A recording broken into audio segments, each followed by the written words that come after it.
Watukufu Islam, ama baada ya kumshukuru Mwenyezi Mungu Subhanahu wa Ta'ala, na pia kutaka rehema na amani Mtume Muhammad sallallahu alaihi wasallam. Islam, tukiwa katika kuelekea Idi ya kuchinja, Idi ambayo Mwenyezi Mungu Subhanahu wa Ta'ala ameweka katika masimu haya, mausimu al-Hajj, msimu wa hija. Idi hii ya kuchinja inakwenda sambamba kabisa na ibada hii ya hija, kwa sababu chanzo na asili ya hija ni hii Idi. Mwenyezi Mungu Subhanahu wa Ta'ala akaiamrisha Idi hii ifanyike katika haya masiku ya hija, kwa sababu tukio kubwa ambao litokea katika mwezi 10, katika mwezi wa mfungo 3, Mwenyezi Mungu Subhanahu wa Ta'ala alipompa amri na Ibrahim alayhi salam kumchinja mwanawe Nabii Ismail, pale alipomwambia na kumpa amri ya kumchinja mwanawe Nabii Ismail alayhi salam, Nabii Ibrahim alayhi salam akamtaka ushauri mwanawe ambaye ni Nabii Ismail, wakati yuko mdogo, akiwa mtoto ambaye yawezekana akatumwa kwenda sehemu, yani dukani, aidha gengeni, na kuweza kurudi nyumbani. Mtoto ambaye Nabii Ibrahim alayhi salam alimpata katika mazingira ya aina mbalimbali, maombi ya aina mbalimbali, katika nyakati za aina mbalimbali, ili Mwenyezi Mungu Subhanahu wa Ta'ala amjalie, ampe mtoto aweze la kumtuma kwenda sehemu. Dua nyingi Nabii Ibrahim aliomba. Nabii Ibrahim alimwambia Mwenyezi Mungu Subhanahu wa Ta'ala na kumwomba, Rabbi habli li minas salihin, Rabbi habli minas salihin, Mwenyezi Mungu nipe mimi mtoto aliyekuwa mwema.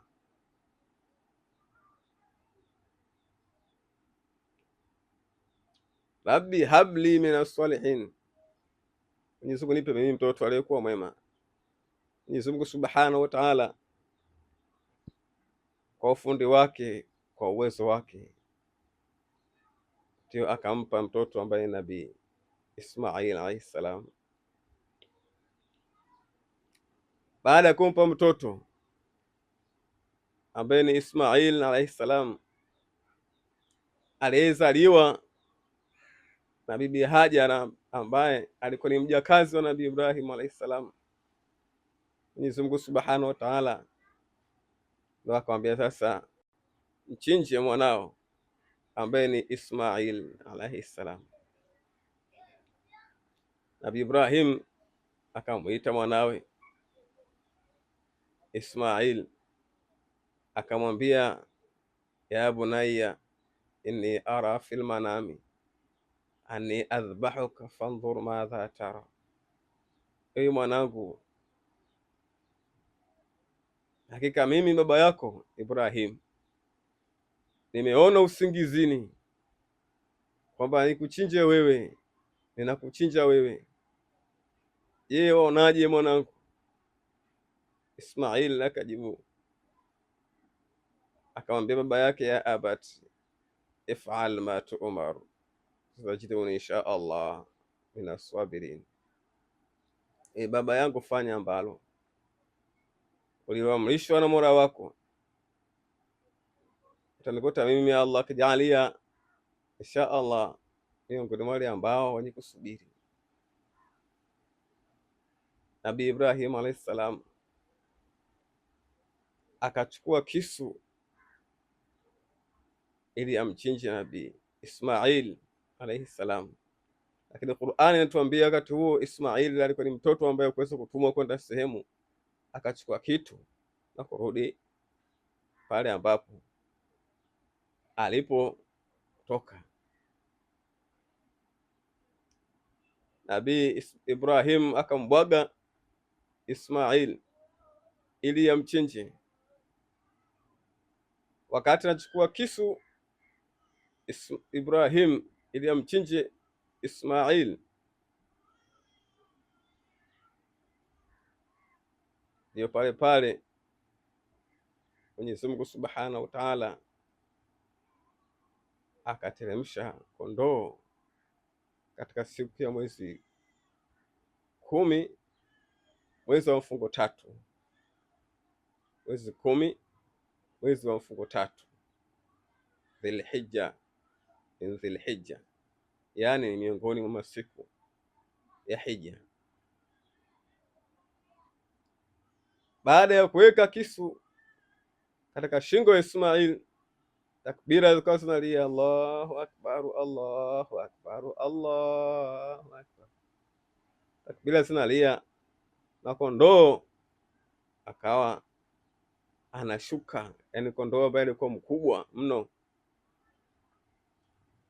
Kiwa Nabii Ibrahim akaambiwa hii ni fidia, badala ya kumchinja Ismail sasa mchinje kondoo. Kwa Nabii Ibrahim alayhi salam akamchinja yule kondoo siku ya mwezi 10 min Dhulhijja, katika masiku ya hija, yani mwezi wa mfungo 3, akamchinja yule kondoo. Kwa hiyo ndio ikawa sunna kwa Waislamu wote duniani kufanya hii ibada ya kuchinja katika siku ya mwezi 10, mwezi wa mfungo 3.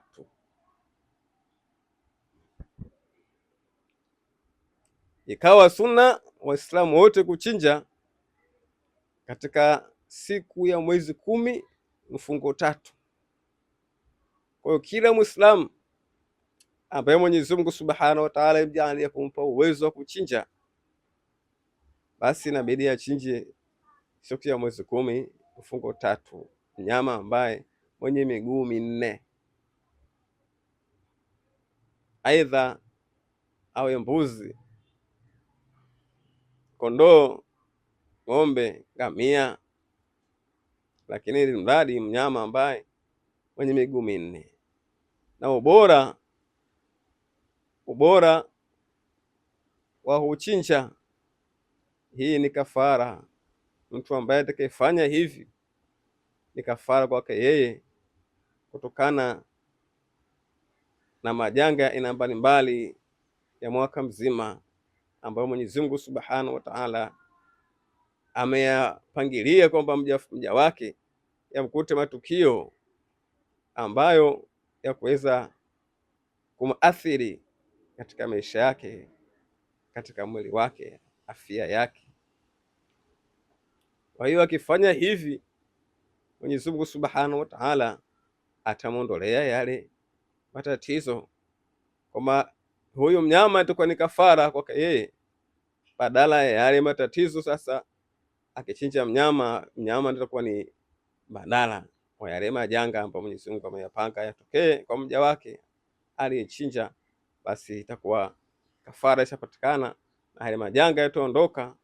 Kwa hiyo Mwenyezi Mungu Subhanahu wa Ta'ala, Muhammad sallallahu alaihi wasallam anasema qala Allahu amra, Mwenyezi Mungu kama akipitisha jambo, fala radda, hilo jambo halirudishwi, illa bidua, isipokuwa kwa dua, isipokuwa kwa sadaka na mengineyo